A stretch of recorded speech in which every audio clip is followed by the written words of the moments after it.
Hello friends, நான் தான் உங்கள் அவ்வாஸ் கிச்சன். இன்றைக்கி வீடியோவில் என்ன பார்க்க போகிறோம்னா, அருமையான பால் கறி செய்கிறது எப்படின்னு செஞ்சு காட்ட போகிறேன். 5 நிமிஷம். மறக்காமல் இந்த வீடியோ பிடிச்சிருந்தால் லைக் பண்ணுங்கள், சப்ஸ்கிரைப் பண்ணுங்கள் மற்றும் ஷேர் பண்ணுங்கள். வாங்க வீடியோக்குள்ளே போவோம். தேவையான பொருட்கள்: வேக வைத்த உருளைக்கிழங்கு 6, கருவேப்பிலை, கொத்தமல்லி சிறிதளவு,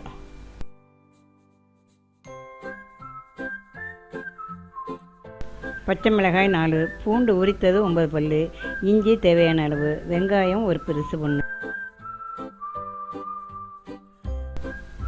தக்காளி 1, பட்டை 1, ஏலக்காய் 3, கிராம்பு 5.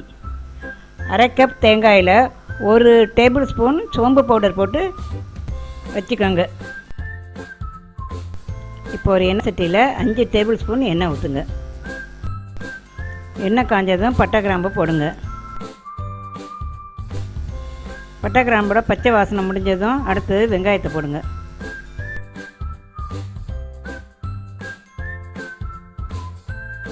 மிளகாய், இஞ்சி, பூண்டு 3ஐயும் மிக்சியில் அரைச்சி வதக்கிற வெங்காயத்தோடு சேர்த்து விடுங்க.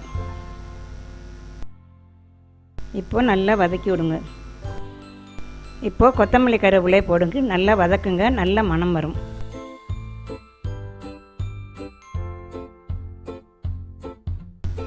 தேவைப்பட்டால் கொஞ்சம் எண்ணெய் ஊற்றிக்கோங்க.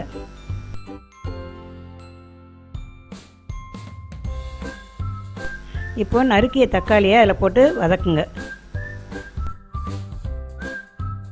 இப்போ ஓரளவு இந்த மாதிரி வந்ததும் நம்ம வேக வச்ச நம்ம கட் பண்ணி வச்ச உருளைக்கிழங்க அதை போட்டு நல்லா மசாலா உள்ளே சேர்கிற வரைக்கும் வதக்கி விடுங்க. நம்ம முன்னாடியே எடுத்து காட்டி அரைச்சி வச்ச தேங்காய் சோம்பை விழுத இதில் ஊற்றுங்க. இப்போது நம்ம தேங்காய் அரைச்ச ஜார்லேயே கொஞ்சம் தண்ணியை கழுவி ஊற்றிடுங்க. அவ்வளோதான்.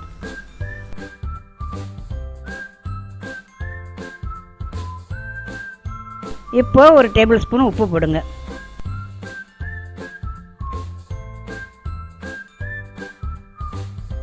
இப்போது நம்ம அந்த பால் கறியை நல்லா கொதிக்க விடுங்க.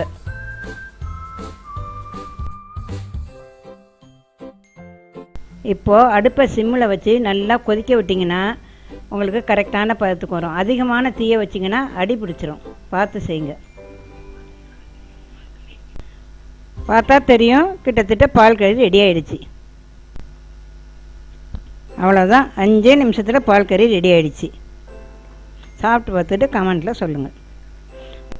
மறக்காமல் இந்த வீடியோ பிடிச்சிருந்தால் லைக் பண்ணுங்கள், சப்ஸ்கிரைப் பண்ணுங்கள் மற்றும் ஷேர் பண்ணுங்கள். நன்றி, வணக்கம்.